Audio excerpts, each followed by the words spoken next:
અમદાવાદમાં gas refilling સૌથી મોટું કૌભાંડ. રિવરફ્રન્ટ પર ધમધમતા કૌભાંડમાં દરરોજ 100થી વધુ બોટલોની હેરાફેરી.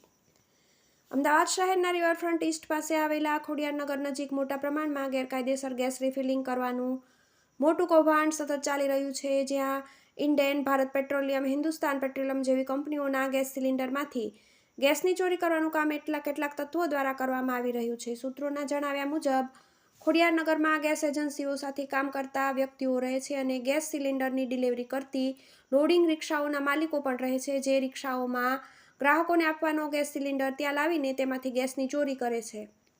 અગાઉ આ જગ્યાએ પોલીસ તેમજ અન્ય એજન્સીઓએ દરોડો પાડીને કાર્યવાહી કરી હતી, પરંતુ ગેરકાયદેસર કૌભાંડ ચલાવતા તત્વો બેરોકટોક રીતે ફરીથી સક્રિય થયા છે. આ પૂરા કૌભાંડમાં કેટલાક ગેસ એજન્સીના માણસો પણ સંકળાયેલા હોવાનું જાણવા મળે છે. આ બાબતે ગેસ એજન્સીઓએ પણ અગાઉ તપાસ કરી હતી અને કેટલાક કર્મચારીઓને છૂટા કરીને કાર્યવાહી પણ કરી હતી, પરંતુ ખોડિયારનગર પાસે ચાલતું ગેસ ચોરીનું કૌભાંડ હજી અટક્યું નથી. સૂત્રો જણાવ્યા મુજબ બજારમાં ₹810માં મળતો ગેસ સિલિન્ડર ગેરકાયદેસર રીતે ₹1500થી ₹2000માં આપવામાં આવે છે. આ માટે ગેસ એજન્સી સાથે સંકળાયેલા લોકો એક ગેસ સિલિન્ડરમાંથી 1 કિલોથી 1.5 કિલો સુધીનો ગેસ ચોરી કરીને ખાલી સિલિન્ડરમાં ભરે છે. આમ પ્રતિદિન આ જગ્યાએથી 50થી 100 સિલિન્ડર ગેરકાયદેસર રીતે સપ્લાય કરવામાં આવે છે. જો આ બાબતે તપાસ કરવામાં આવે તો અનેક મોટા નામના ખુલાસા થઈ શકે તેવી શક્યતા રહેલી છે. TV18 news, Ahmedabad.